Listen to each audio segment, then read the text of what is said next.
कहते हैं मृत्यु से ठीक पहले जब भगवान ने रावण से उसकी अंतिम इच्छा पूछी तो उसने ऐसे अधूरे कार्य बताए जिन्हें सुनकर स्वयं भगवान भी आश्चर्यचकित रह गए। रावण की पहली इच्छा थी धरती और स्वर्ग को जोड़ने वाली सीढ़ी बनाना, ताकि इंसान सीधे चलकर देवताओं की नगरी तक पहुंच सके। सोचिए, अगर ये संभव हो जाता तो स्वर्ग और नर्क का रहस्य हमेशा के लिए खत्म हो जाता। दूसरी इच्छा, वह चाहता था कि कोई भी बच्चा अपने पिता से पहले न मरे।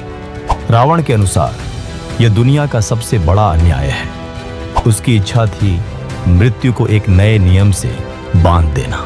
तीसरी इच्छा, उसने सोचा था मनुष्य मृत्यु के समय खुद अपने पाप पुण्य देख सके। इसके लिए वह एक अद्भुत यंत्र बनाना चाहता था जिससे यमराज के दूतों की जरूरत ही खत्म हो जाती और इंसान खुद जान पाता कि उसे स्वर्ग मिलेगा या नर्क। चौथी इच्छा, रावण की नजर सिर्फ मानव जीवन पर ही नहीं बल्कि प्रकृति पर भी। वह चाहता था कि समुद्र का पानी मीठा हो जाए ताकि प्यास से कोई न मरे। सोचिए, आज अगर समुद्र मीठे होते तो पूरी दुनिया कैसी होती। पांचवी इच्छा, उसकी एक और इच्छा थी चांद को उसके काले धब्बों से मुक्त करना। वह चाहता था कि चंद्रमा श्वेत और निर्मल हो जाए, एक ऐसा प्रकाश जो अंधकार को पूरी तरह मिटा दे। छठी इच्छा, सोने से भरी लंका में रहते हुए भी रावण चाहता था कि सोने में सुगंध हो ताकि उसका राज्य केवल वैभव से नहीं बल्कि सुगंध से भी महके। सातवीं इच्छा, उसने सोचा था बलि राजा को मुक्त करने का, वही बलि जिसे वामन अवतार ने पाताल में भेज दिया था। रावण मानता था कि ऐसा राजा जिसकी दानशीलता बेमिसाल थी उसे कैद में रहना ही नहीं चाहिए।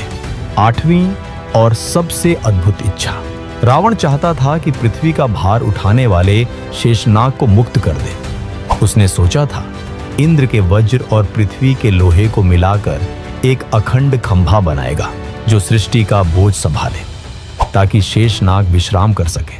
अब सवाल यह है, अगर रावण सच में ये काम पूरे कर देता तो क्या हम आज की दुनिया को पहचान भी पाते? अगर आपको लगता है कि रावण सिर्फ नायक या खलनायक नहीं बल्कि एक रहस्य था तो कमेंट में लिखिए जय श्री राम और इस वीडियो को अपने दोस्तों से शेयर कीजिए।